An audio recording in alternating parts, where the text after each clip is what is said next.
बिस्मिल्लाहिर्रहमानिर्रहीम। अस्सलामुअलैकुम स्टूडेंट्स, कैसे हैं आप सब? उम्मीद है आप सब ठीक होंगे। आज हम CS 302 डिजिटल लॉजिक डिज़ाइन के असाइनमेंट नंबर 1 को सॉल्व करेंगे, जिसके हमारे पास टोटल मार्क्स 20 हैं और डेडलाइन उसका है 6 नवंबर, ठीक है? और इसको हम जो है ना वर्ड की फॉर्म में सबमिट करवाएँगे और इसके कुछ टॉपिक्स दिए हुए हैं। ये टॉपिक्स हैं जिसमें ये असाइनमेंट जो है कवर की गई है। अगर आपको मुझसे पेड असाइनमेंट बनवानी है तो आप मुझसे कॉन्टैक्ट करके पेड असाइनमेंट भी बनवा सकते हैं। अगर आप खुद बनाना चाहते हैं तो आप ये वीडियो फुल देखिएगा, ठीक है? और वीडियो स्टार्ट करने से पहले मेरी आपसे रिक्वेस्ट है कि अगर आपने मेरे चैनल को सब्सक्राइब नहीं किया तो जल्दी से जाएँ मेरे चैनल को सब्सक्राइब करें और मेरी वीडियो को लाइक करें। अच्छा, इस टॉपिक में हमारे पास कितने लेक्चर्स कवर हैं? लेक्चर 1 से लेक्चर 9 तक कवर हैं, ठीक है? इस असाइनमेंट में और इसके अलावा हमारे पास ये नंबर दिया हुआ है, हम देखेंगे कि किस तरह से हमने इसको सॉल्व करना है, ठीक है? ये हमारे पास नंबर दिया है, consider the following floating points number और convert the number into 32 bit binary floating point number और ये हमारे पास स्टैंडर्ड 754 है, ठीक है? उसके बाद हमारे पास नोट दिया हुआ है एक ये रहा। इसमें ये कहा है कि आपने ऑल स्टेप्स जो है वो आपने लिखने हैं, जितने भी आप स्टेप के साथ सॉल्व करेंगे वो सब आपने लिखने हैं, एडिशन, सब्ट्रैक्शन सब आपने लिखने हैं, कोई भी मिस नहीं करना वरना आपके नंबर डिटेक्ट हो सकते हैं, ठीक है? तो हमारे पास सॉल्यूशन ये वाला है। इसका तो हमने स्टेप बाय स्टेप इसको किया है, ठीक है? तो हमारे पास फर्स्ट स्टेप जो है उसमें हमारे पास क्या है साइन बिट। साइन बिट में हमारे पास क्या है the number is negative so the sign bit is equal to 1। अगर हमारे पास नंबर नेगेटिव हुआ तो साइन बिट हमारे पास 1 आएगा। और स्टेप 2 में हमारे पास क्या होगा कन्वर्ट द मैग्नीट्यूड और ये वाला नंबर जो हमारे पास दिया हुआ था क्वेश्चन में और ये है और बाइनरी इसको हमने क्या करना है टू बाइनरी इसको बाइनरी में कन्वर्ट करना है। किस तरह हम करते हैं तो ये भी मैं आप लोगों को दिखा देती हूँ। हमने क्या करना है, हमने जो है ये वाली वैल्यू जो है शुरू की वैल्यू इसको हमने लिख लेना है 31 3105 इसको हमने यहाँ लिख लिया और हमने इसको करना है, ये भी हम बचपन से करते आ रहे हैं। हम इसको कैसे करते थे 2 2 1 जा 2 आ गया था और 1 जो है ऊपर चला गया बोरो और अब हमारे पास यहाँ पे 11 हो गया तो 11 हमारे पास 2 के टेबल में 10 आता है, 2 5 जा 10 और 1 इधर आ जाएगा तो ये भी हमारे पास 10 हो जाएगा, 2 5 जा 10 और 2 2 जा 4 आ जाएगा तो यहाँ हमारे पास 1 रिमाइंडर बच जाएगा क्योंकि यहाँ 5 है तो यहाँ 1 रिमाइंडर बच जाएगा। देन हम दोबारा करते हैं, हमारे पास क्या है 2 7 जा 14 आ जाएगा, 1 इधर रिमाइंडर बच जाएगा तो हमारे पास क्या है 2 7 जा 14 और 1 यहाँ आ जाएगा, 2 6 जा 12 तो हमारे पास ये फुल जो है वो सारा हो गया तो इसमें रिमाइंडर 0 आ गया है, ठीक है? कोई वैल्यू नहीं बची है। इस तरह से हम ये सब कर लेंगे। उसके बाद हमारे पास ये वाले जो रिमाइंडर्स हैं ये इसका आंसर आएगा लेकिन इसको हमने नीचे से स्टार्ट करना है, ठीक है? 1 1 0 0 0 इस तरह हमने नीचे से ही लिखना है और मैं आप लोगों को दिखाऊँगी कि इस टेबल को आप किस तरह बनाएँगे, ठीक है? ये टेबल जो है ये भी बनाना सिखाऊँगी। चलिए हम चलते हैं, यहाँ हम जाएँगे इंसर्ट पे क्लिक करने के बाद हम जाएँगे टेबल पे क्लिक करने के बाद हम जाएँगे दोबारा इंसर्ट पे जाने के बाद हमने क्या करना है, यहाँ पे हमने लिख लेना है 3 और यहाँ हमने लिख लेना है 13, ठीक है? और ये हम ओके कर लेते हैं इसको। हमने क्या करना है, इस तरह से हमारे पास एक टेबल बन के आ गया है। हम इसमें से भी इसको चेंज कर सकते हैं, बट अगर आप नहीं करना चाहें तो आप क्या करेंगे, ये जो हमारे पास प्लस का निशान दिया हुआ है ना यहाँ पे, इस पर हम क्लिक करेंगे। जैसे हम इस पे क्लिक करते हैं, हमारे पास यहाँ पे एक छोटा-सा बॉक्स आ गया। हम इस पे क्लिक करेंगे, बॉर्डर लिखा हुआ है, ठीक है? इसमें हम जाएँगे आउटर बॉर्डर पर क्लिक करेंगे तो इस तरह से हमारे पास ये वाला टेबल बन के आ गया है। जिस तरह से मैंने बनाया है, इस तरह से आ जाएगा और आप इसमें अपना नंबर वगैरह लिख सकते हैं, 2 2 जो भी आपने लिखना है, जिस तरह ये लिखा हुआ है। आप इसकी पिक्चर ले लीजिएगा।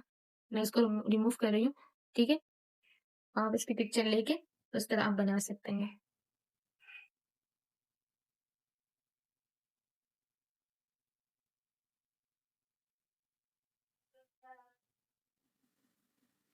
चलो यहाँ तक हमारे पास इसका आंसर था। अब हमारे पास ये जो साइड पर नंबर्स दिए हुए ना, ये हमारे नीचे से स्टार्ट होंगे। इसके आंसर में हम क्या करेंगे, ये रिमाइंडर्स जो है ये नीचे से आएँगे 1 1 0 0 0 0 1 0 0 0 1 तो यहाँ हमारे पास इस तरह से आएँगे। तो ये यहाँ से स्टार्ट होंगे, ठीक है? आंसर हमारा यहाँ से स्टार्ट होगा, ये रहा। ये हमारे पास इसका आंसर है और ये वाला नंबर था तो ये हमने इधर लिख लिया। 10 आएगा और यहाँ पे 2 आ जाएगा, ठीक है? आई होप आप लोग को ये नज़र आ गया होगा और आपने ये लिख लिया होगा। नेक्स्ट क्वेश्चन की तरफ मूव करते हैं। नेक्स्ट क्वेश्चन में हमें क्या दिया हुआ है? इसमें हमें दिया हुआ है फ्रैक्शन पार्ट। तो ये हमारे पास यहाँ पर जो दिया था, यहाँ पे हमें क्या दिया था 8565 तो अब हमने इसको करना है। पहले हमने इसको किया 3105 अब हम करेंगे 8565 8565 को कैसे करना है 8565 के साथ हमने 0 लिख लिया। अब हमने इस वैल्यू को लिख लिया, इसको 2 के साथ मल्टीप्लाई करेंगे। इसको 2 के साथ मल्टीप्लाई करेंगे, हमारे पास ये वैल्यू आ जाएगी, ठीक है? बाइट हमारे पास ये होगा, जो यहाँ पे हमारे पास नंबर आएगा ना, ये हमारे पास इसका बाइट है, ठीक है? नेक्स्ट हमने क्या करना है, वो नंबर हम इधर लिख लेंगे और उसको फिर 2 के साथ मल्टीप्लाई करेंगे तो हमारे पास ये नंबर आ जाएगा। यहाँ पर भी हमारे पास 1 है तो ये 1 इधर आ जाएगा। नेक्स्ट हम दोबारा ये नंबर इधर लिख लेंगे और 2 के साथ दोबारा मल्टीप्लाई करेंगे तो हमारे पास ये आंसर आएगा। इसके साथ 0 है तो यहाँ पे हमारे पास 0 बिट आ जाए। इसी तरह आपने ये सब करना है। मैं इसको थोड़ा छोटा कर देती हूँ ताकि आपको ये टेबल फुल नज़र आए और आप इसको जो है लिख सकते हैं।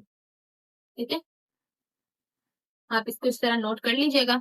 ये मैंने आप जो है इसमें से 10 स्टेप्स भी लिख सकते हैं, मैंने 15 स्टेप्स लिखे हैं। जब तक ये 0 नहीं आता तब तक करते जाते हैं, लोग करते जाते हैं, लेकिन इसमें जो है ना ये नंबर जो है कम नहीं हो रहा, तो हमने 10 टू 15 स्टेप लिखेंगे और अगर नहीं होता तो हम उसको उधर ही छोड़ देंगे, ठीक है। अब ये 0 अब नहीं आ रहा तो हमने 15 स्टेप कर लिए, 10 से 15 स्टेप कर सकते हैं। अगर उसमें 0 आ गया तो ठीक है, नहीं आया तो वही आंसर होता है। तो इसमें हमारे पास 15 स्टेप मैंने कर लिए हैं, लेकिन 0 नहीं आ रहा, तो यही आंसर है इसका, ठीक है। अब हम आई होप आप लोगों ने यहाँ तक कर लिया होगा। अब हम चलते हैं नीचे। यहाँ पे हमारे पास दिया हुआ है, जो हमने यहाँ कौन सी वैल्यू लिखी थी, ये 0.8565 ये हमने लिखी थी, ये मैंने यहाँ लिख लिया और 10 लिख लिया है, ठीक है। और बाकी ये वाले जो नंबर्स है ना, ये वाले नंबर्स मैंने सारे यहाँ लिख लिए। आई होप यहाँ तक आपको समझ आ गया होगा, ठीक है। ये हमारे पास ये फ्रैक्शन वाला जो पार्ट 2 है, ये आपने कर लिया होगा, ठीक है।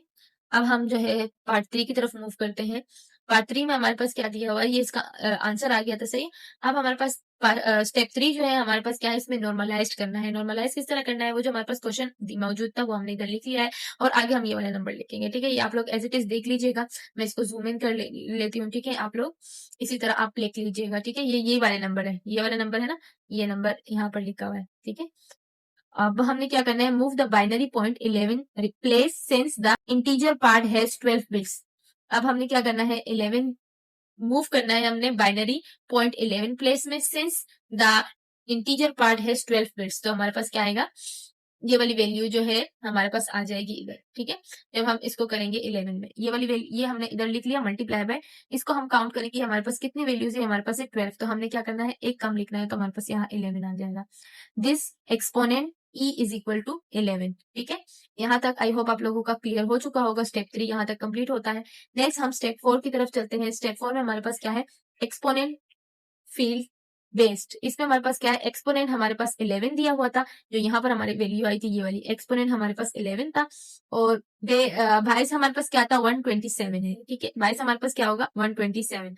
अब हमने क्या करना है, इन दोनों को हमने प्लस करना है, तो हमारे पास आ जाए 138, ठीक है। इसका आंसर क्या आएगा, 138। अब हमने क्या करना है, 138 को हम जो है ना बाइनरी में लिखेंगे, तो बाइनरी में लिखेंगे तो हमारे पास इस तरह आ जाएगा, ठीक है। बाइनरी का निकालना मैंने आप लोग को बता दिया था, किस तरह बाइनरी में कन्वर्ट करते हैं, ये मैंने आपको बताया था। ये देखिए बाइनरी में कन्वर्ट हुआ था, इसी तरह आपने इसको कन्वर्ट करना है, इस नंबर को। स्टेप कहाँ गया, ये वाला 138 को, ठीक है। तो ये बाइनरी 8 बिट्स में आ जाएगा। अब स्टेप 4 आई होप आप लोग का हो चुका होगा। अब हम स्टेप 5 की तरफ मूव करते हैं। स्टेप 5 में हमारे पास क्या है, फ्रैक्शन मेंटिसा फील्ड 23 बाइट्स। तो ये हमारे पास क्या है, take the 23 bytes after the leading one in the normalised significant. तो यहाँ हमारे पास ये वैल्यू आ गई। उसके बाद मेंटीसा हमारे पास क्या है, 23 बिट्स और ये वैल्यू आ गई है, ठीक है। आप लोग एज इट इज ये लिख सकते हैं, ठीक है, अपने पास।